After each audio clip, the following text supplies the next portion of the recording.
중국 상하이의 한 쉐어하우스. 오늘도 열심히 공부하고 도서관에서 돌아온 미국인 유학생 벤자민. 문을 열자 한국인 룸메이트가 청소하는 모양인지 시끄러운 소리가 들리는데요. 벤자민은 거실에 있는 한국인 룸메이트에게 다녀왔다고 인사하려고 하지만 경악할 만한 장면을 목격하고 얼어붙고 맙니다. 순간 그는 한국인 룸메이트에 대해 주변 지인들이 지옥에서 온 룸메이트라고 표현했다는 것이 문득 떠오릅니다. 벤자민은 대체 뭘 본 걸까요? 이야기 속으로 함께 들어가 보시죠.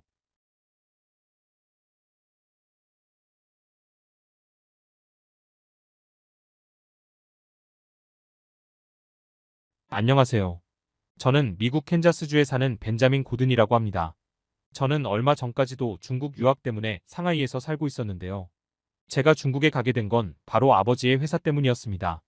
아버지는 웰빙 식품을 파는 회사를 운영 중이셨고, 사이트에서 저희 제품을 구매하는 해외 고객의 아시아인들이 많다는 걸 깨닫고 공격적으로 해외 마케팅에 힘쓰며 온라인 매장뿐 아니라 오프라인 매장에 저희 제품을 진열하고자 노력했습니다. 특히 해외 클라이언트 중 중국인이나 중국에서 사업을 하는 외국인들이 많았죠.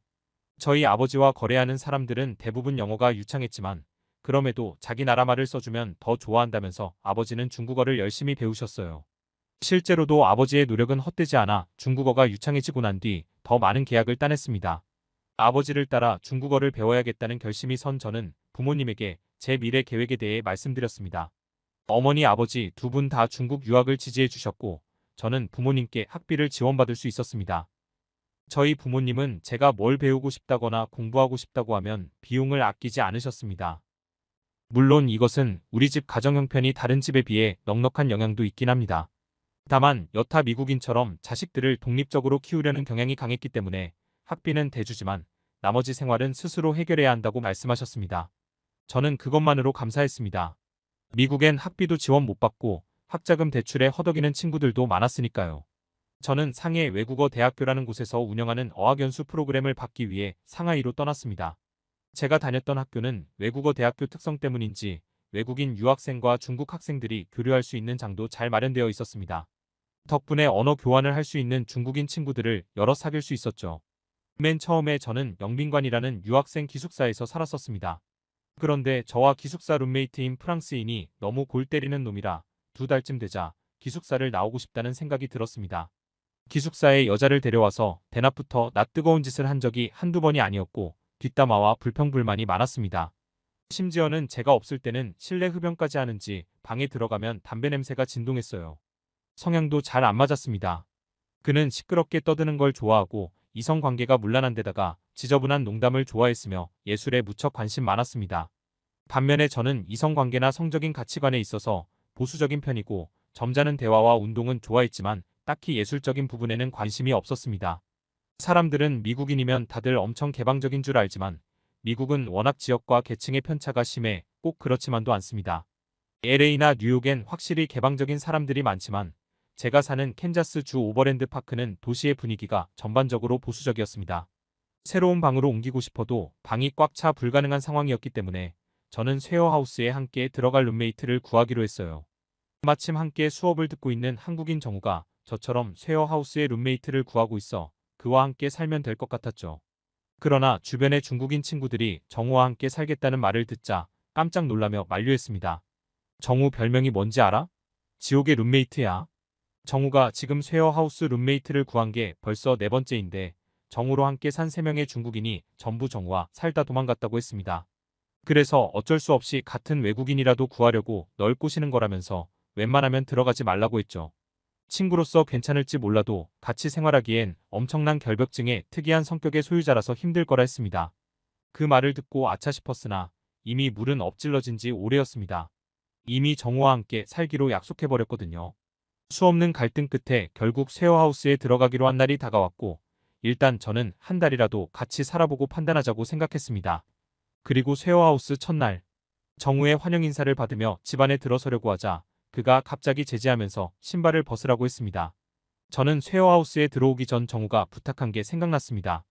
집에 들어올 때는 절대 바깥 신발을 신지 말고 슬리퍼를 신어달라는 부탁이었습니다. 저는 군말 없이 그의 말을 따라 신발을 벗고 그가 건네준 슬리퍼를 신었습니다. 그다지 어렵지 않은 부탁이었으니까요. 미국이나 중국은 집에서도 신발을 신는 문화권이지만 저희 집의 경우 바깥 신발은 손님을 대접하는 거실에서만 신고 나머지 공간에서는 무조건 슬리퍼를 신는 게 룰이었어요. 미국도 가정마다 스타일이 조금씩 다르다 보니 바깥 신발과 슬리퍼를 구분해서 신는 경우가 있었거든요. 다만 좀 놀랐던 게 정우는 맨발에 슬리퍼를 신고 있다는 점이었습니다. 미국은 기본적으로 맨발을 보이는 걸 좋아하지 않고 그래서 맨발로 다닌다면 여자들의 경우엔 페디큐어를 꼭 바르곤 합니다. 차라리 다른 친구였으면 생각보다 털털하구나 싶었을 텐데 정우는 굉장히 매너 있고 깔끔한 성격이었기 때문에 의외라고 여겨졌습니다. 그러나 곧 저는 이 정도 놀라움은 아무것도 아니라는 것을 알게 되었습니다. 짐을 풀고 정리하다가 평소보다 일찍 잠든 저는 다음날 6시 반쯤 일어나게 되었습니다. 이른 시간이라 다시 잠들려고 했지만 바깥에서 소리가 들리자 문을 열었습니다. 문을 열자 정우가 일어나서 아침을 준비하고 있는 것 같았습니다. 저는 정우에게 벌써 일어났냐고 물으며 깜짝 놀랐습니다. 정우는 그러는 너도 일찍 일어나지 않았냐고 했지만 저는 오늘처럼 일찍 일어난 경우가 예외적인 거지 평소엔 밤늦게 잠들었습니다. 아침 강의가 없으면 점심 먹기 전까지도 잠들어 있곤 했죠. 평소에도 이렇게 이른 시간까지 깨어있냐고 물어보니 6시쯤에는 항상 일어난다고 하더군요. 그렇게 일찍 일어나면 안 힘드냐고 물어보니 한국에서 고등학교 다닐 때는 밤 12시 넘어서까지 공부하고 6시에 일어나서 학교 갈 준비도 했는데 이 정도는 아무것도 아니라고 이야기했습니다. 습관이 돼서 6시 10분만 되면 자연스럽게 눈이 떠진다고 이야기했어요. 일어나면 바로 샤워를 한 다음 이렇게 아침을 만들 준비를 한다고 하는데 맛있는 아침 식사를 만들어 줄 테니 조금만 기다리라고 하더군요. 그 말을 듣자 저는 잠들 수 없었습니다. 상대방은 열심히 요리하고 있는데 편하게 잠들어 있기도 그렇잖아요. 저는 정우가 요리하는 걸 돕겠다고 이야기했습니다. 간단하게 야채를 씻고 그의 지시에 따라 야채를 잘랐죠. 잘게 자른 야채를 넣은 그는 계란찜이란 요리를 만들어줬는데 아침에는 가벼운 식사가 좋으니까 이것만 먹는다고 이야기했습니다. 스크램블을 부풀린 것 같기도 한 신기한 모양의 계란찜은 식감이 부드러우면서 약간 짭짤한 감칠맛이 있었습니다. 그게 눈 감추듯 먹어치운 저는 어느새 계란찜 하나를 다 먹어버렸습니다. 잘 먹는 저를 흐뭇하게 바라본 정우는 내일도 해주겠다고 말했습니다. 저는 다음 날도 결국 정우가 해주는 계란찜을 먹고 싶어 일찍 일어날 수밖에 없었습니다. 아침 일찍 정우가 해주는 계란찜을 먹고 수업받은 다음 도서관에서 공부하는데 이상하게 평소보다 집중이 잘 되는 기분이었습니다. 원래 저는 오후에 점심을 먹고 2시쯤 들어가 도서관에서 공부하면 중간에 쉬기도 하고 잠깐씩 딴짓도 했습니다. 그렇게 하다 보면 그날 공부할 분량을 다 마쳤을 때는 이미 저녁 시간이라 밖에서 사 먹고 들어가곤 했죠. 하지만 그날은 몰입이 잘 되어서 딴짓도 하지 않고 장시간 동안 공부를 할 수 있었고 쉬는 시간도 딱 10분 정도였습니다. 그날 끝내야 할 분량의 공부를 모두 끝냈을 때는 겨우 5시였죠. 저는 오랜만에 저녁도 먹지 않고 집에 들어왔습니다. 문을 열고 집에 들어서자 청소기 소리가 들렸습니다. 저는 거실에서 청소하는 정우에게 다녀왔다고 인사를 하려고 했다가 곧 경악했습니다. 정우가 맨발로 청소를 하고 있는 거예요. 저는 왜 슬리퍼도 안 신고 그러고 있냐고 황당한 얼굴로 물어봤습니다. 그러자 정우는 순간 아차 하는 표정으로 청소기를 껐습니다. 그는 난감한 얼굴로 자신의 사정을 설명했습니다. 원래 한국은 문화권 자체가 슬리퍼나 신발을 신지 않고 맨발로 생활하는 사람이 많다고 이야기했습니다. 그런데 중국에 와보니 중국 사람들은 집안에서도 신발을 신고 다니고 오히려 자신이 이상한 사람 취급받는 분위기였다고 합니다.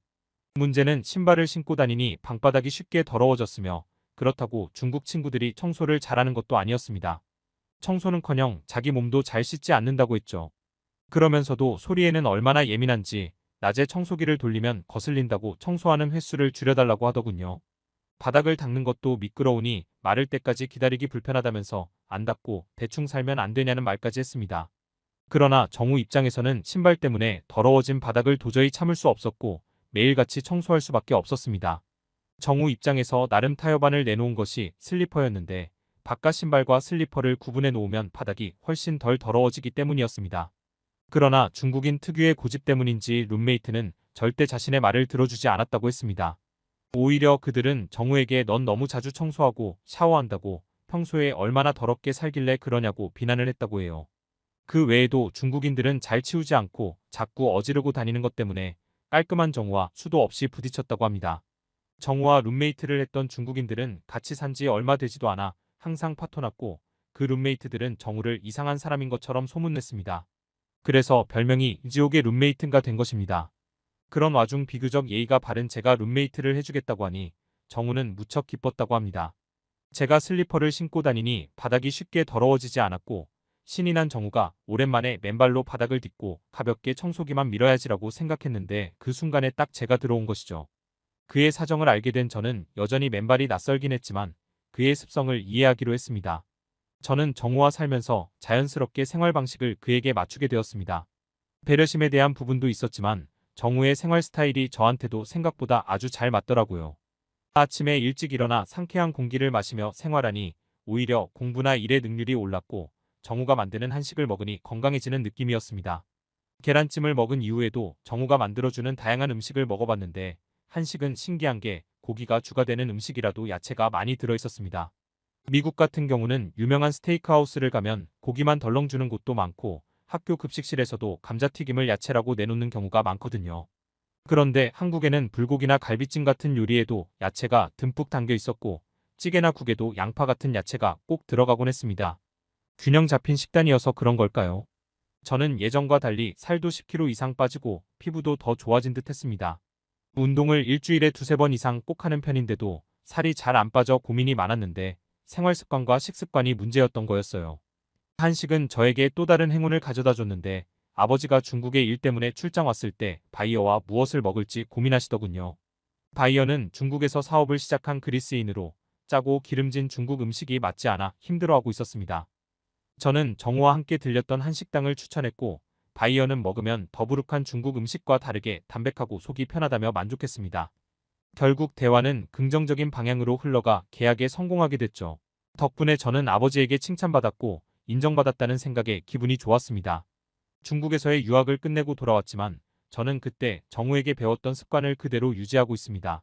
오히려 저도 정우랑 살면서 맨발로 다닐 정도로 깨끗한 바닥에 익숙해져서 이젠 무조건 바깥에서 돌아오면 신발장에 넣고 슬리퍼로 갈아 신거나 심지어 슬리퍼 없이 다니기도 합니다. 제 삶의 질을 높여준 정우에게 크게 감사하다는 인사를 하고 싶네요. 지옥의 룸메이트로 소문난 한국인 덕분에 오히려 삶의 질을 높이게 된 미국인의 이야기 어떻게 보셨나요? 저희 클립 뉴스는 언제나 재밌고 감동적인 사연을 기다리고 있으니 제보 부탁드립니다.